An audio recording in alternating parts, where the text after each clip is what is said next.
betul umat Allah yang percaya kepada Kristus. Oke. Jadi baik, gereja itu adalah tempat orang beriman berkumpul, ya, tempat orang beribadah.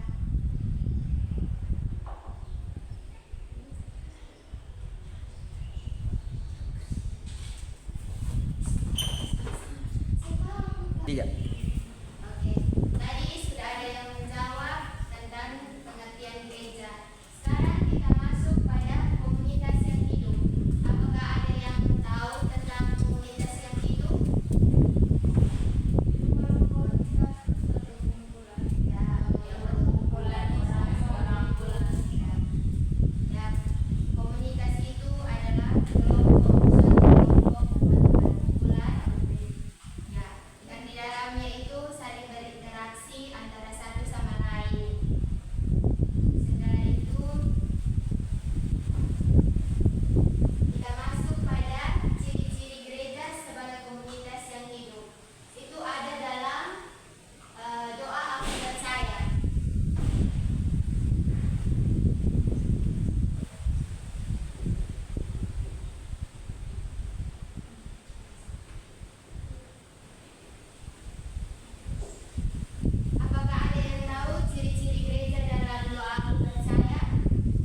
Jadi baik anak-anak, apakah ada yang bawa kitab suci? Oke, kalau yang bawa tolong buka kitab suci 1 Korintus bab 12 ayat 12 sampai 28. 1 Korintus bab 12 ayat 12 sampai 28.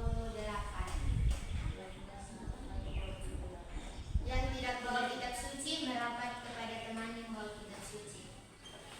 Oke, ibu minta satu orang untuk maju untuk membacakan kitab isi kitab suci tersebut.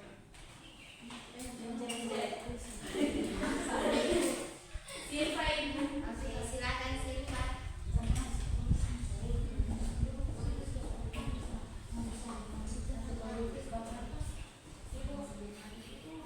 Ibu, 1 Korintus bab berapa ibu? 1 Korintus bab 12 ayat 12 sampai 28. Silva silakan. Silakan. Banyak anggota tetapi satu tubuh. Karena sama seperti tubuh itu satu dan anggota-anggota banyak, dan segala anggota itu sekalipun banyak merupakan satu tubuh. Demikian pula Kristus. Sebab dalam satu roh kita semua, baik orang Yahudi maupun orang Yunani, baik budak maupun orang merdeka, telah dibaptis menjadi satu tubuh, dan kita semua diberi minum dari satu roh. Karena tubuh juga tidak terdiri dari satu anggota, tetapi atas banyak anggota. Andai kata kaki berkata, karena aku bukan tangan, aku tidak termasuk tubuh, jadi benarkah ia tidak termasuk tubuh? Dan andai kata telinga berkata, karena aku bukan mata, aku tidak termasuk tubuh, jadi benarkah ia tidak termasuk tubuh? Andai kata tubuh seluruhnya adalah mata, di manakah pendengaran? Andai kata seluruhnya adalah telinga, di manakah penciuman?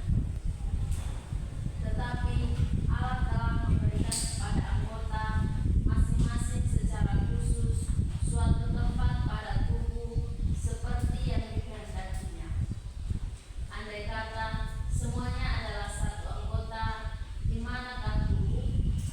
Memang ada banyak anggota, tetapi hanya satu tubuh. Jadi mata tidak dapat berkata kepada tangan, aku tidak membutuhkan engkau. Dan kepala tidak dapat berkata kepada kaki, aku tidak membutuhkan engkau. Malahan justru anggota-anggota tubuh yang nampaknya paling lemah, yang paling dibutuhkan. Dan kepada anggota-anggota tubuh yang menurut pemandangan kita kurang terhormat, kita berikan penghormatan khusus. Dan terhadap anggota-anggota kita yang tidak elok, kita berikan perhatian khusus. Hal itu tidak dibutuhkan oleh anggota-anggota yang tidak elok. Allah telah menyusun tubuh kita begitu rupa sehingga kepada anggota-anggota yang tidak mulia diberikan penghormatan khusus, supaya jangan terjadi perpecahan dalam tubuh, tetapi supaya anggota-anggota yang berbeda itu saling memperhatikan. Karena itu, jika satu anggota menderita, semua anggota turut menderita, dan jika satu anggota dihormati, semua anggota turut bersukacita.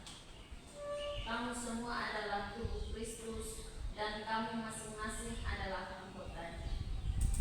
Dan Allah telah menetapkan beberapa orang dalam jemaat, pertama sebagai rasul, kedua sebagai nabi, ketiga sebagai pengajar.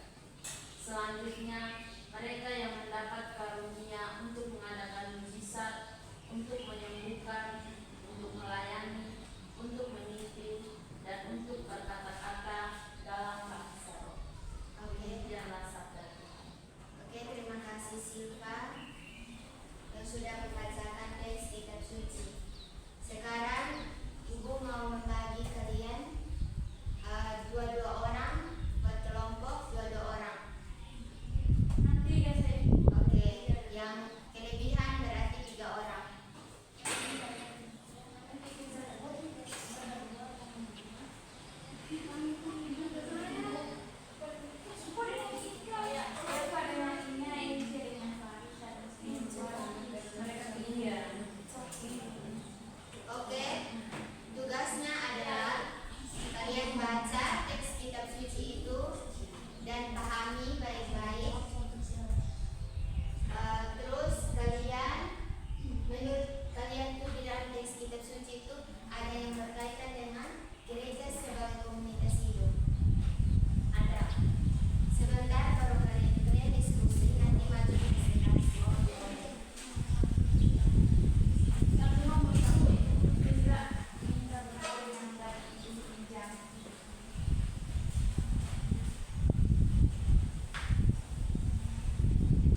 termasuk dalam kegiatan ibadah, pelayanan, dan program-program komunitas.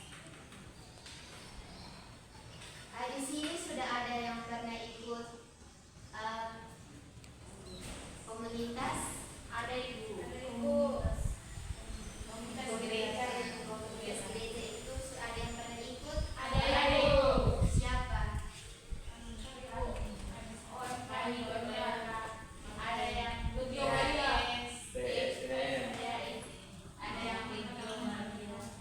Oke, jadi baik Ibu minta salah satu ceritakan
gereja adalah artinya bahwa gereja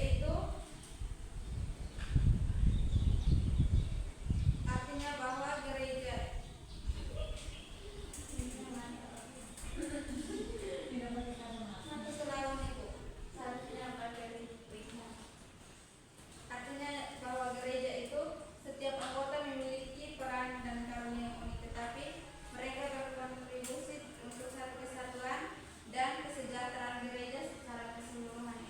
Oke, terima kasih Dina. Mari kita beri tepuk tangan. Selanjutnya kelompok Dina.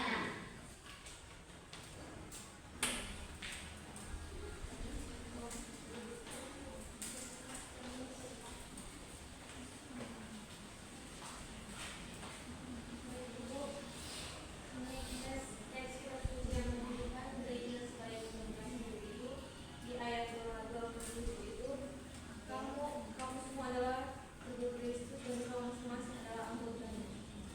Terus yang kedua itu di ayat 28. Dan Allah telah menetapkan beberapa orang dalam jemaat pertama sebagai rasul, kedua sebagai nabi, ketiga sebagai pengajar. Selanjutnya mereka yang mendapatkan karunia untuk mengadakan mujizat, untuk menyembuhkan, untuk melayani, untuk memimpin, dan untuk berkata-kata dalam bahasa roh. Sudah Ibu. Oke, terima kasih. Nah, mari kita beri tepuk tangan.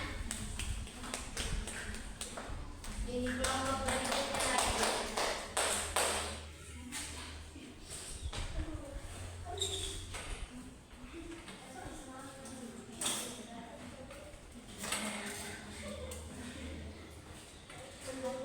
Apakah dalam teks kitab suci ada teks yang berkaitan dengan gereja sebagai komunitas hidup?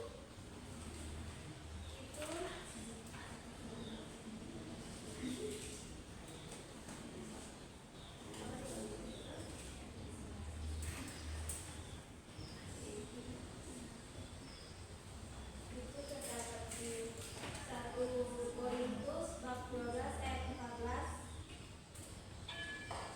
sampai 20 itu bagian ini menekankan bahwa setiap anggota memiliki peran dan fungsi yang penting dan semuanya diperlukan untuk membentuk satu tubuh yang utuh.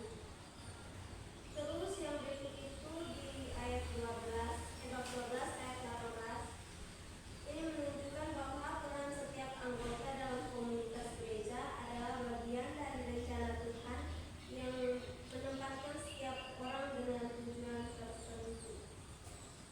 Oke, terima kasih. Selanjutnya kelompok terakhir. NC silakan maju. Dia tidur dari tadi, saya kerja.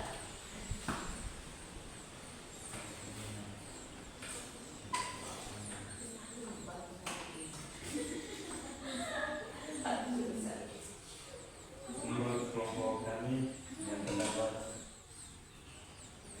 teks yang berkaitan dengan gereja itu 1 Korintus 12 ayat 12 sampai 13. Karena sama seperti tubuh itu satu dan anggota-anggotanya banyak, dan segala anggota itu sekalipun banyak merupakan satu tubuh.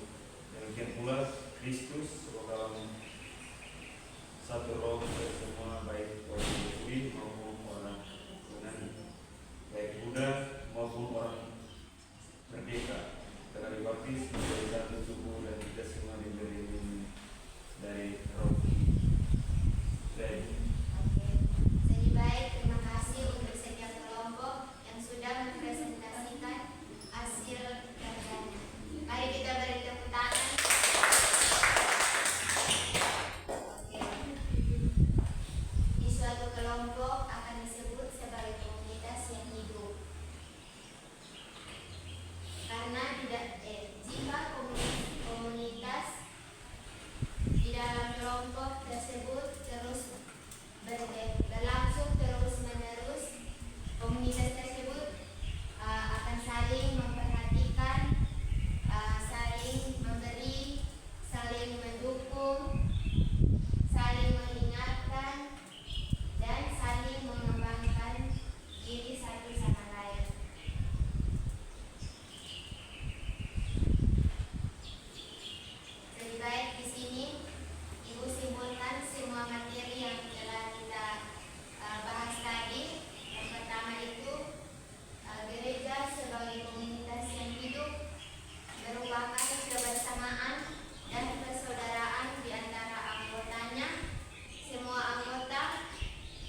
yang terakhir, gereja memiliki misi untuk menyebarkan Injil dan membawa orang lain kepada Kristus. Oke, hanya itu saja materi kita. Ini Ibu mau sebelum kita menutup pembelajaran kita hari ini, Ibu meminta kalian untuk membuat satu pengalaman hidup yang berkaitan dengan gereja sebagai komunitas yang hidup. Ya, itu tugas. Minggu depan langsung silakan. Tidak, kamu buat sekarang. Ya. Oke, Bu. Sekarang Buat sekarang Ya. presentasi. Ya, dipresentasikan satu-satu orang. Oke, Bu. Soalnya apa Ibu?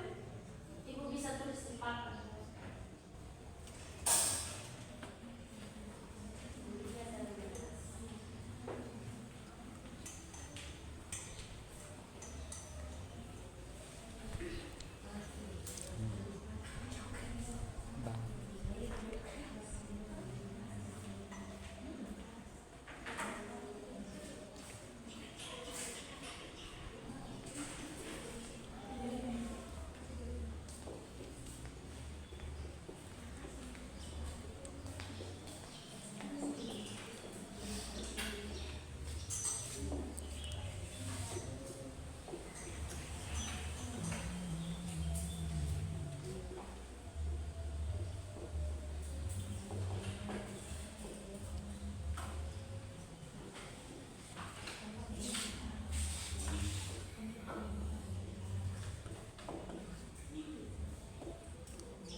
Oke, jadi baik anak-anak, kalian bisa membuat satu pengalaman hidup yang berkaitan dengan gereja sebagai komunitas hidup. Artinya bahwa kalian menceritakan pengalaman ketika kalian mengikuti komunitas di gereja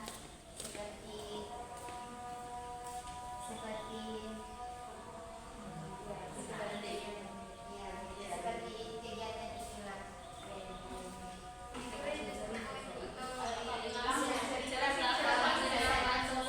Ibu yang tentukan atau dari kami? Dari anak-anak. Ibu itu saja supaya ibu yang Oke. Ibu kami cerita untuk tinggal di asrama di sini. Ya, tidak apa-apa. Pokoknya pengalaman hidup yang berkaitan dengan gereja sebagai komunitas yang hidup. Oke, kita mulai dari Elva. Oke, dulu saya Ibu. Ya, duduk Sa.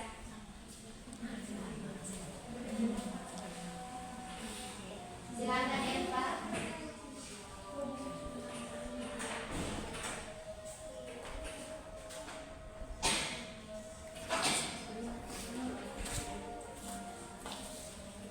Baik, terima kasih kepada Ibu dan teman-teman.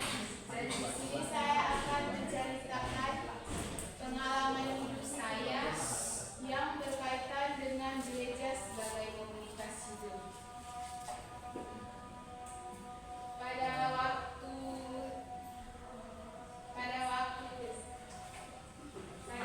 itu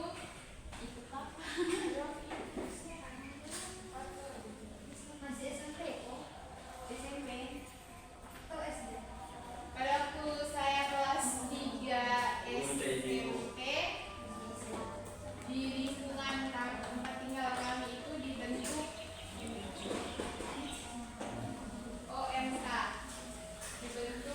OMK, atau Orang Muda Katolik. Di situ saya dan beberapa teman saya yang ada di lingkungan tempat tinggal kami itu bergabung bersama dengan komunitas OMK yang ada di paroki kami. Di situ kami melakukan beberapa kegiatan, di mana di situ kami ada melakukan KOR bersama untuk hari Minggu di gereja. Terus kami ada melakukan usaha dana bersama, kami mencari dana untuk kegiatan-kegiatan OMK kami yang ada di paroki. Salah satunya kami melakukan rekoleksi bersama.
menjadi lebih akrab dan dekat Ibu.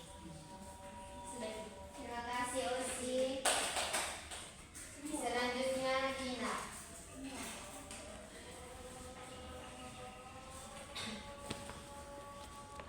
Baik Ibu, saya akan ceritakan sedikit waktu SMP itu saya tinggal di asrama. Jadi waktu itu rumah kami kan jauh tuh, dari rumah ke sekolah kami di SMP itu kan sangat jauh sekali. Posisi kami kan tidak ada kendaraan, jadi saya tinggal di asrama.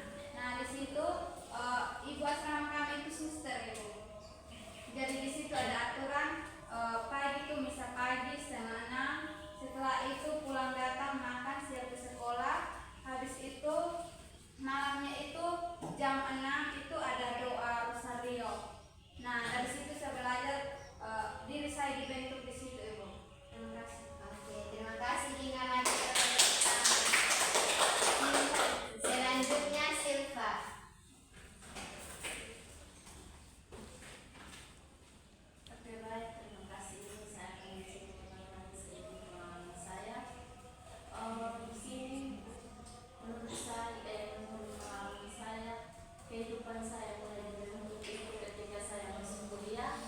Dan saya masuk kuliah maksudnya saya bergabung dalam komunitas. Oh, masih SMA. Oh, nanti maksudnya SMA.